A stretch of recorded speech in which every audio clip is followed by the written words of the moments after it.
Olá pessoal, eu sou o Jean Carlos Dias, um dos fundadores aqui do canal Investindo no Básico, junto com o Miguel, e hoje nós vamos falar das heurísticas comportamentais. Olá, tudo bem? Sou Miguel do canal Investindo no Básico e hoje a gente vai aprender tudo sobre heurísticas comportamentais, que são vieses que a gente traz com a gente quando a gente vai entrar principalmente em renda variável. Então, o que são heurísticas? Eu me identifico muito com essas heurísticas antes de estudá-las, porque no início da minha carreira como investidor eu utilizei muito essas heurísticas que, que trouxeram, que fizeram eu tomar decisões erradas.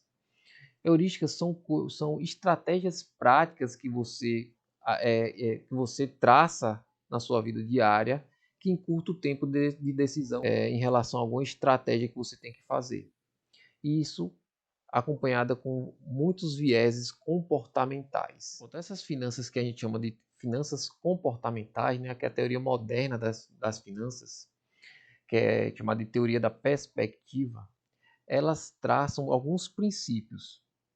E esses princípios são que os investidores eles não são movidos por decisões racionais, e sim por decisões irracionais, baseadas nessas heurísticas.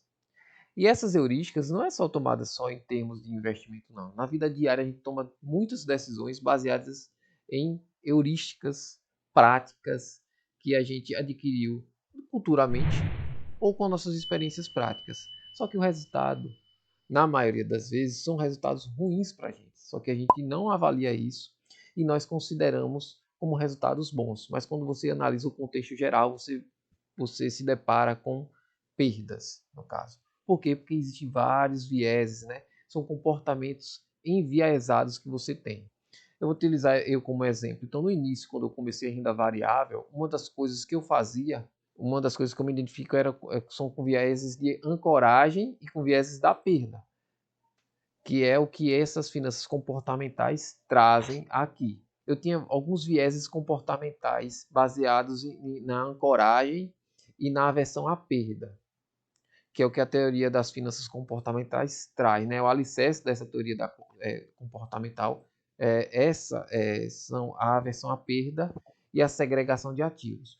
Então, eu analisava os gráficos, né, históricos das ações todas, e baseado nesses gráficos que eu fazia essa avaliação, eu avaliava os preços e os preços de resistência e suporte. Então, me ancorava nesses preços e fazia minhas compras. E quando essa ação estava subindo, eu realizava o lucro. E quando essa ação estava caindo e eu errava o preço de entrada dessa ação, eu segurava essa ação. O que acontecia?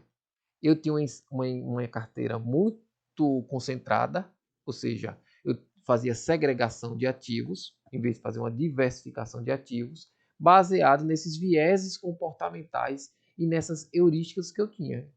Então, no início, quando você está entrando em investimento, você tem muito essas heurísticas, principalmente a heurística do excesso de confiança. Você acha que você vai bater o mercado. Quando você vai passando o tempo, vai passando lá 5 anos, 10 anos, que você vai fazendo a avaliação do seu retorno e fazendo o imposto de renda, principalmente. Uma das coisas que me marcaram foi isso, né? Eu acho que em 2015 eu fui fazer um imposto de renda e eu fiquei somando aquelas operações que eu fui fazendo. Eu não fazia operações de day trade, eu nunca fiz day trade, mas eu fazia swing trade. Então eu fazia, entrava numa ação, vendia, segurava essa ação durante algum tempo. E quando eu fui fazer o meu cálculo de perdas e ganhos daquele ano, eu registrei se eu não me engano, eu lembro que eu fiz no livro de anotação, eu registrei um déficit, assim, nas operações todas eu tinha uma perda de R$ 2.000. Só que eu pensei que eu ia ter um ganho, porque eu girei muito a carteira, né? Eu tinha um excesso de confiança, eu achava que eu ia acertar aqueles preços. Vendia sempre realizando lucro e segurava as empresas para quando havia uma queda, ou seja, tinha versão à perda. Ou seja, eu segregava os ativos, montava uma carteira ruim e ficava muito concentrado e sempre só realizava pequenos lucros, pequenos lucros, pequenos lucros, R$ 100, R$ 200, R$ 300. E as empresas que estavam caindo por algum problema na própria empresa ou no segmento daquela empresa, elas não caíam R$ 100, R$ 200, elas caíam muito. e eu segurava na esperança dela voltar à posição dela de suporte, entre suporte e resistência. Só que essas barras lá, na teoria sem ser fundamentalista, né, teoria técnica, Análise gráfica. essas barras elas sempre oscilam, né, se você vê, né? Aqui está o preço daquilo depois de um mês, essas barras vão para baixo, vão para cima. Só que você, quando analisa, né, inicialmente você acha que ela vai ficar ali, naquela vertical, e vai seguir sempre aquilo. Então, assim, essas heurísticas e esses vieses comportamentais me prejudicaram muito no início da minha carreira de investidor. Mas isso serviu de alerta e de aprendizado Aprendizado. para um futuro, né? E a gente está aqui porque a gente estudou e vimos que existe um outro tipo de análise que você pode fazer e que você se protege em relação a riscos e não a perdas. E uma outra finança comportamental que a gente observa muito é a diferença entre a alegria de ganhar e a dor de perder. Então, neste gráfico aqui do Prospect, da Theory Prospect, nós estamos observando que você ganhando 100 ou você perdendo 100, o valor é o mesmo, mas a dor de perder o 100 é quase o dobro, se não o dobro, da alegria, do prazer de ganhar 100. Então é o que a gente falou aqui antes de começar a gravar. Eu estava andando na rua, achei R$ 100, coloquei no bolso esses R$ 100, fiquei super feliz. Pô, já ganhei, achei R$ 100, ótimo. Vou tomar minha cervejinha aqui no final de semana. Aí, com uma hora depois, perdi esses R$ 100 que eu tinha acabado de encontrar na rua. Aí eu vou ficar com a dor de perder esse dinheiro. É bem maior do que aquela alegria que eu tive no momento de achar o 100. Eu vou passar bem mais tempo ali pensando, poxa, perdi R$ 100, do que eu ficaria quando só achei. Ou achei R$ 100, ótimo, beleza. Então a dor de perder, ela é mais intensa do que a alegria de ganhar. Por isso que aí é o alicerce da teoria comportamental, né? Que é a prospect teoria, a teoria da prospectiva de Daniel Kahneman e Tversky Amos. Isso é a base e justifica tudo aquilo que a gente já falou. Então, como as pessoas sentem uma dor ao menos duas vezes maior do que a felicidade de ganhar a mesma coisa, no caso aí do gráfico, ou seja, quando você ganha 100 ou você perde 100, a sensação é diferente. A dor, a perda de R$ 100 em relação à sensação de alegria de ganhar R$ 100 é pelo menos duas vezes. Então a pessoa se sente duas vezes pior em relação a ter um ganho de R$ 100, fazendo com que ela tenha aquelas heurísticas e aqueles vieses comportamentais de segurar para não vender a ação, ela segura a ação ruim para não vender, para não ter registrar a perda e fica vendendo as ações, os ativos que são bons.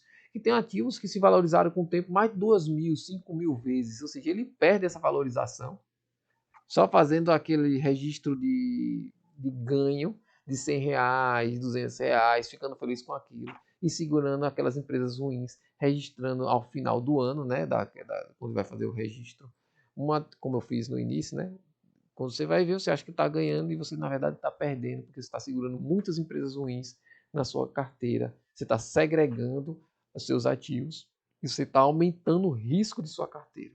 E aí a gente vai fazer uma comparação entre as teorias, né, que é a teoria da perspectiva que a gente falou agora, que é a teoria comportamental, que tem como base aí esses dois psicólogos, que é o Daniel Kahneman e o Tversky Amos, frente à teoria da utilidade esperada, que é a teoria da teoria tradicional de finanças, que tem como principal autor aí Harry Markowitz, que a gente falou nos últimos vídeos.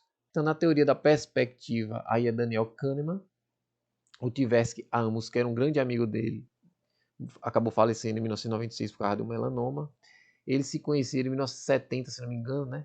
E esse livro aí, chamado Rápido e Devagar, conta a história deles dois e conta a história dessa elaboração dessa teoria, né? Que é essa teoria em que o homem ele é um ser que ele é movido mais são dois tipos de pensamento, né? Que é o pensamento tipo 1 e tem um pensamento tipo 2. Só que o homem ele usa, o ser humano, na verdade, ele utiliza mais desse pensamento tipo 1, que é um pensamento mais prático da vida dele.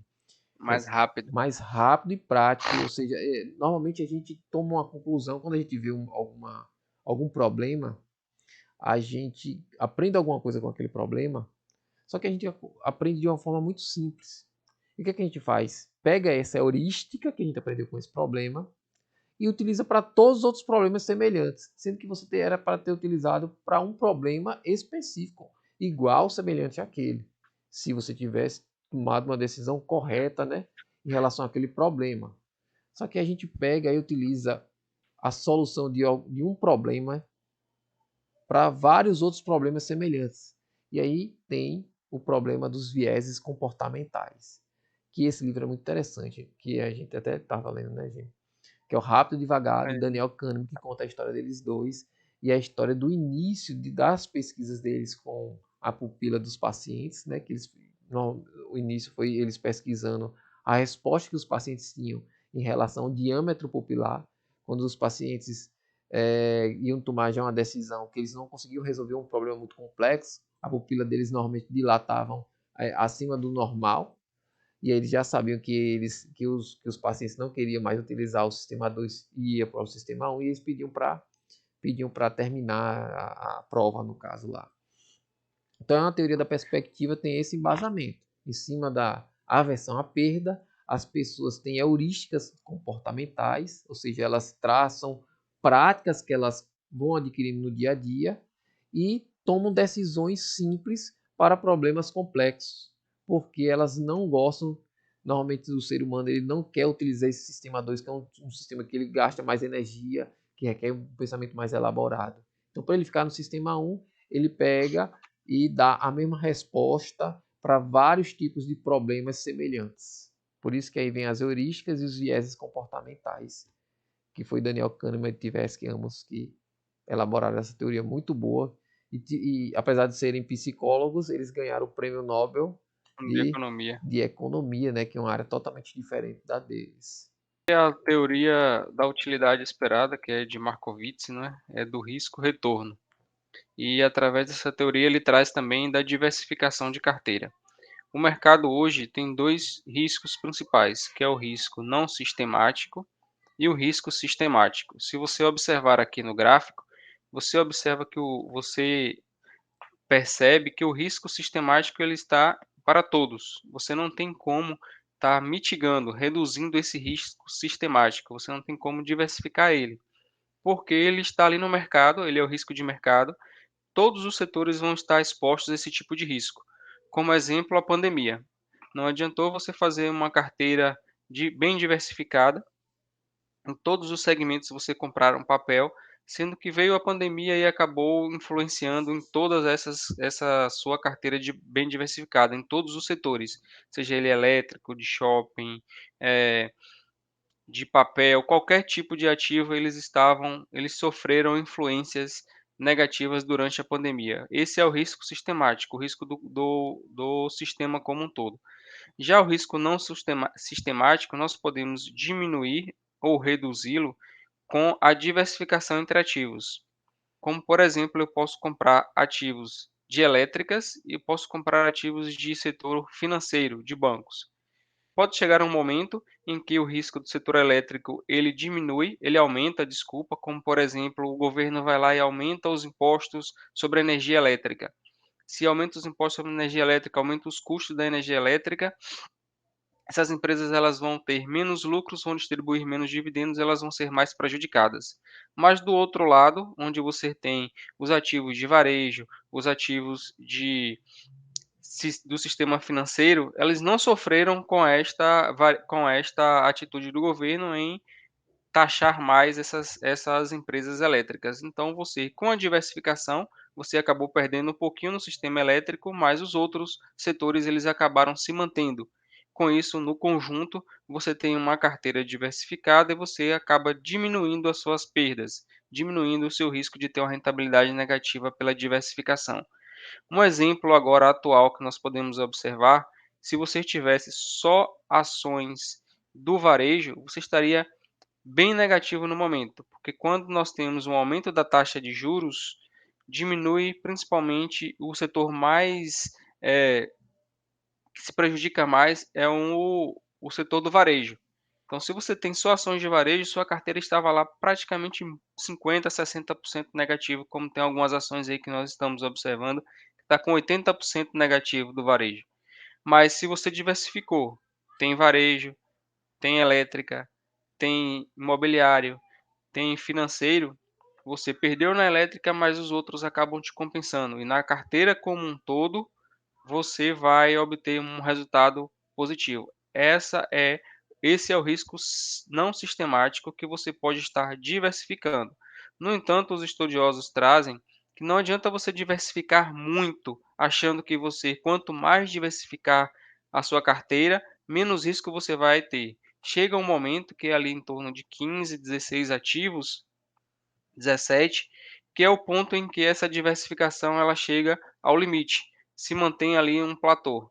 Então, o ideal para uma boa diversificação, segundo os estudiosos aí, essa teoria da utilidade esperada, é que fique entre 15 e 16 ativos na carteira, bem diversificado entre os setores. Com isso, você mitiga, você reduz o risco sistemático. Já o não sistemático não tem jeito, você vai acabar sofrendo com ele ali. Quando você vai analisar a sua carteira, você tem que fazer igual a Harry Markowitz. Então, ele analisa o risco-retorno da carteira. Então, para diminuir o risco da carteira com o maior retorno possível, que é a chamada fronteira eficiente do investimento, que foi criada por Harry Markowitz, você faz essa análise. Faz uma análise racional dos riscos envolvidos em relação aos segmentos dos ativos que você está fazendo. E para diminuir esse risco, você escolhe, principalmente o risco não sistêmico, você escolhe pelo menos aí, como o Gene Carlos falou, 15 ativos de maneiras não correlacionadas, não tão correlacionadas, ou seja, se você comprar uma empresa que ganha muito com a valorização do petróleo, você vai comprar outra que ganha com ao contrário, né? Quando o petróleo cai. Por que você faz esse tipo de carteira? Você diversifica e faz essa diversificação em relação a ativos não correlacionados, montando proporções diferentes em cima dessa classe de ativos, para reduzir o quê? O risco e com o tempo, de forma analisar, e com o tempo você tem um retorno bom, né? Um retorno médio anual bom. E não ficar se preocupando só em escolher aquele ativo que vai explodir igual a Magazine Luiza. Porque se você for fazer isso, você vai entrar na teoria comportamental. Na verdade, o homem ele é movido pela parte psicológica, né? Se o homem não tivesse a parte de emoção, da parte psicológica, nós faríamos igual a Harry Markowitz. A gente ia analisar toda a nossa carteira, analisando o retorno-risco, ia fazer uma carteira diversificada, com ativos não correlacionados e diminuindo o risco sistêmico, como o Gene Carlos falou. A única forma de diminuir o risco sistêmico é você sair do país, ou senão você focar no beta das empresas. Isso é fazer uma carteira de verdade.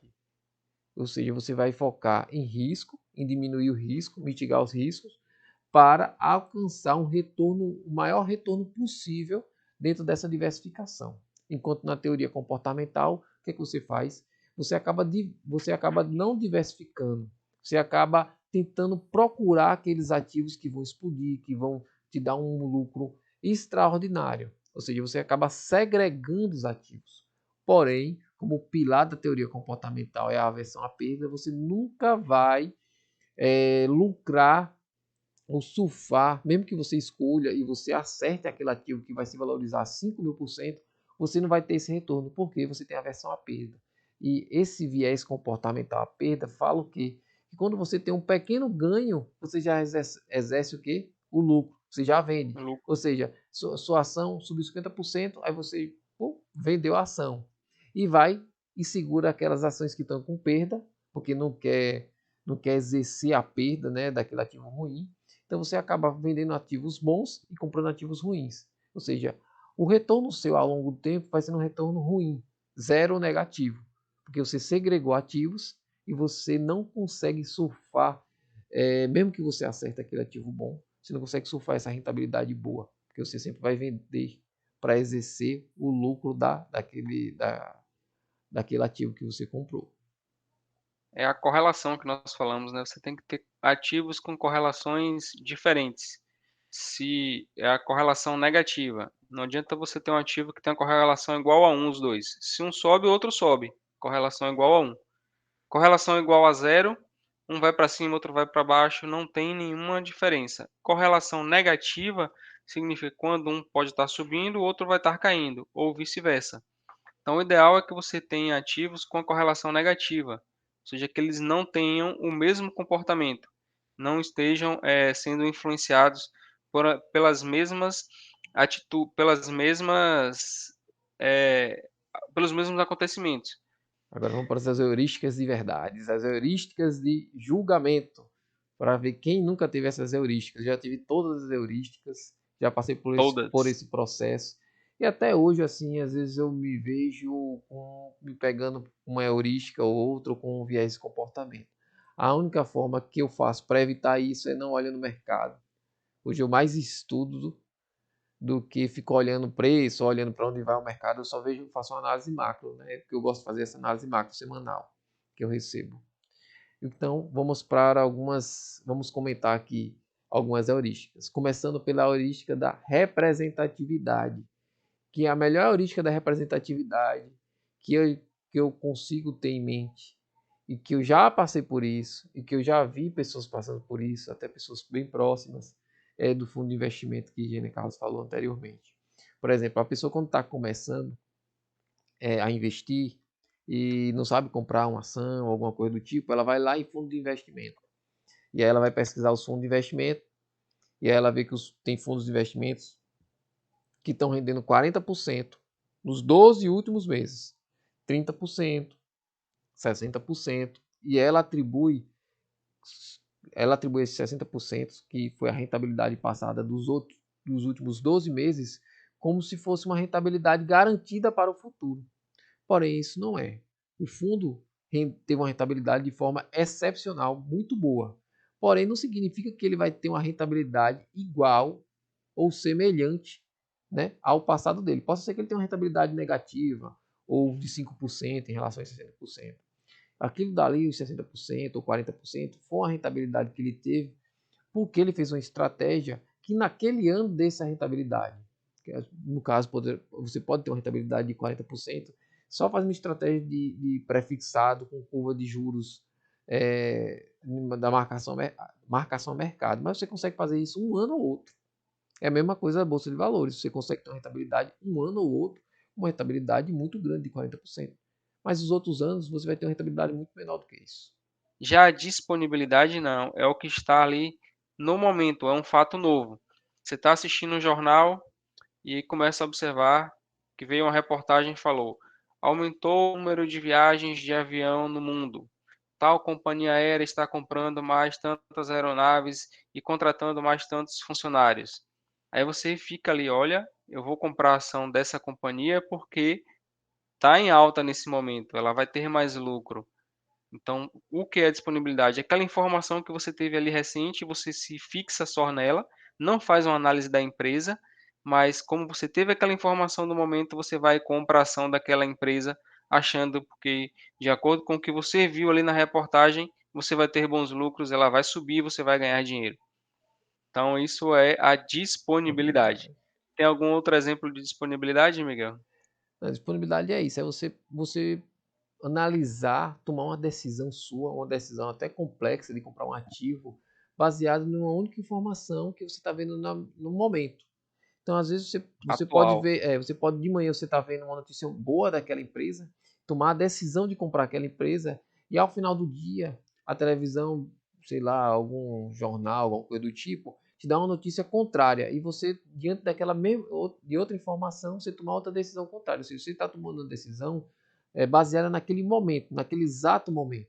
Você, o certo é você tomar uma decisão baseada em retorno risco, na diversificação de ativos, baseado em estudos que você avalia o retorno risco a longo prazo. E essa decisão você não toma assim em um dia, não. Você toma é uma decisão que você tem que tomar durante alguns dias. Você avalia na empresa, vê como a empresa funciona, o segmento da empresa, se aquela ação, se aquele preço daquela ação está representando realmente o que aquela empresa está valendo em relação a receita daquela empresa, o lucro daquela empresa, e não tomar baseado somente numa informação, às vezes midiática, do momento para comprar aquele determinado ativo. E ancoragem, já puxando aí para ancoragem, né? É a heurística de julgamento da ancoragem é o que Gene Carlos faz todo dia.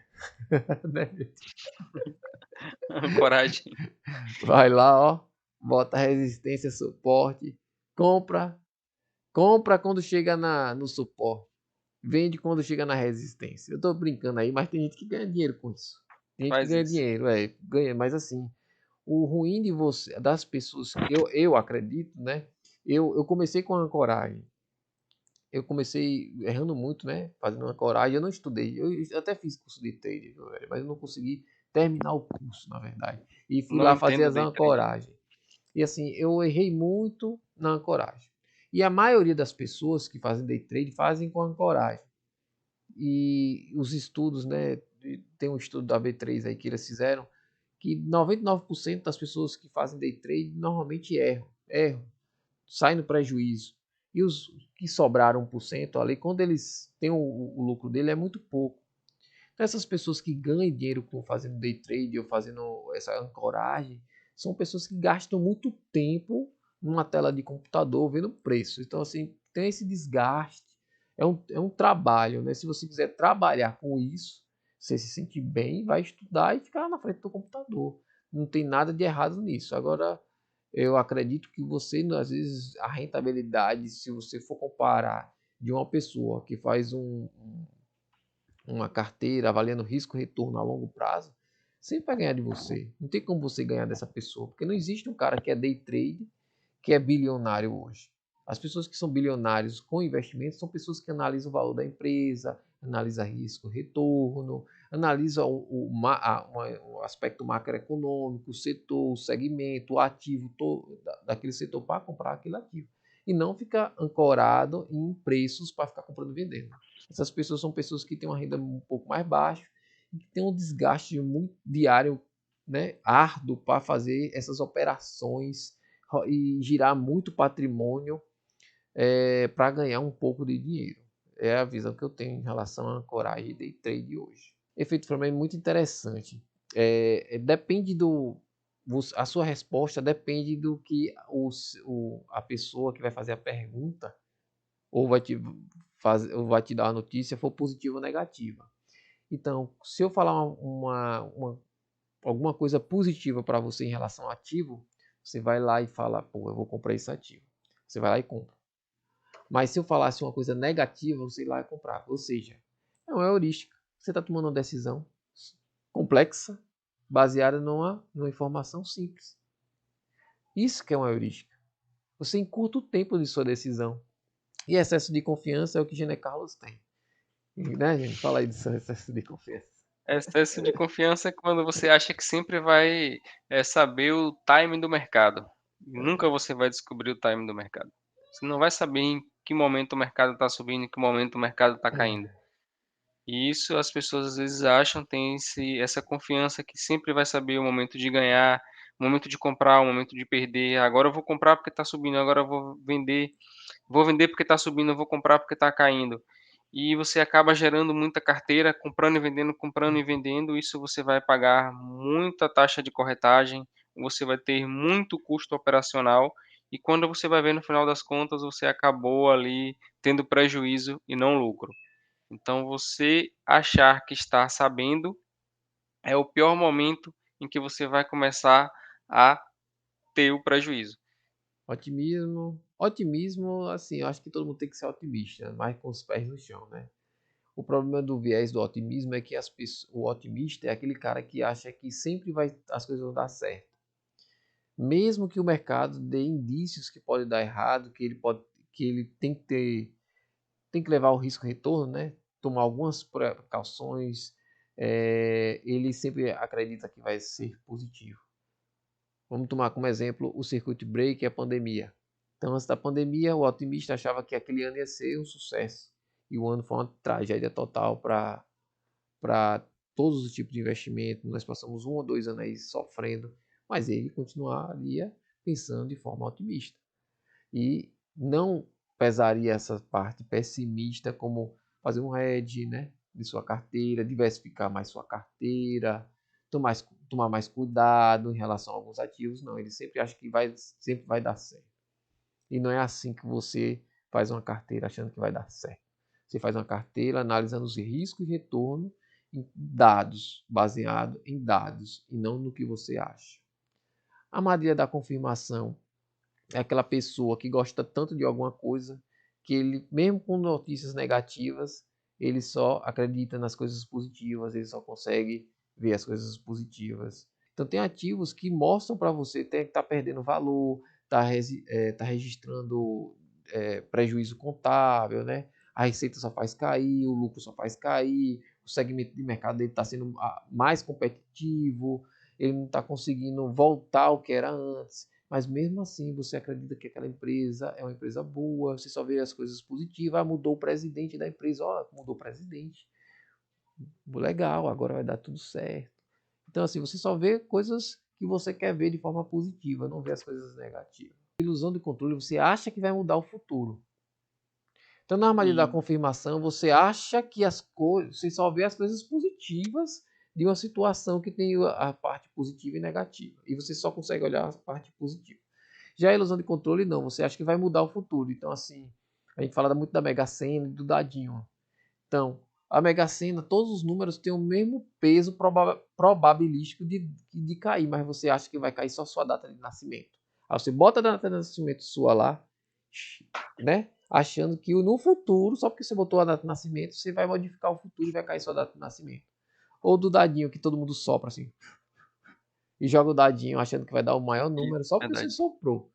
Então, assim, ilusão de controle é você ter mecanismos hoje no presente que você toma a decisão achando que o futuro vai ser do jeito que você quer, tanto para positivo quanto para negativo, né? Porque você pode também estar fazer uma operação, achando que as coisas vão cair, né? Comprar uma put e aí você fazer aquela torcida e na verdade, em vez de cair, o mercado subir. E aí você teve essa ilusão de controle, você está achando que as coisas iam acontecer desse jeito e aconteceu de uma forma diferente do que você tinha na sua cabeça.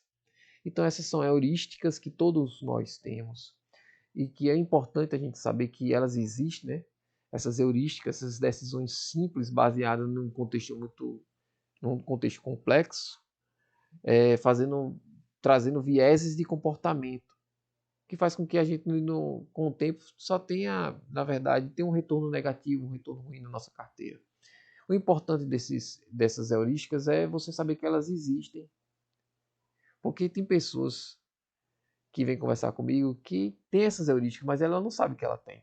Ela acha que aquilo é um pensamento dela, original dela, e que ela faz aqueles pensamentos que ela vai se dar bem no mercado. Todo mundo é assim. Eu era assim também. Então, quando eu comecei, A por exemplo, ilusão do controle. quando eu comecei a ver o gráfico lá e comprar e vender naquele suporte, naquela resistência, é porque eu achava que o mercado funcionava daquele jeito. Se você parar para pensar parar para pensar e falar bem assim, poxa, velho, se o mercado funciona desse jeito, é uma renda fixa praticamente. Não existe isso aqui. É, todas essas heurísticas você tem, só que você nunca senta para pensar que são coisas que todos nós temos e que só nos traz prejuízo. E a única forma de a gente ir de contra, né, melhorar a nossa performance, ou melhorar como pessoa, é saber que pelo menos existe um problema.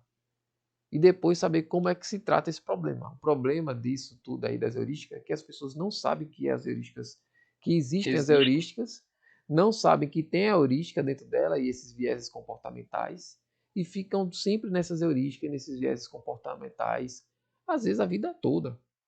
Então, assim, elas não têm como melhorarem, porque elas não sabem que nem que existe um problema dentro delas. Deixe seu like, nos siga aí nas redes sociais, Instagram, Facebook e se inscreva aqui no nosso canal no YouTube. Se tiver qualquer dúvida, alguma sugestão ou crítica, pode entrar em contato com a gente, que será um prazer estar aí absorvendo e analisando essas críticas e sugestões que possam estar surgindo. Muito obrigado e deixe seu like aí com a gente. Muito obrigado, um grande abraço, até o próximo vídeo.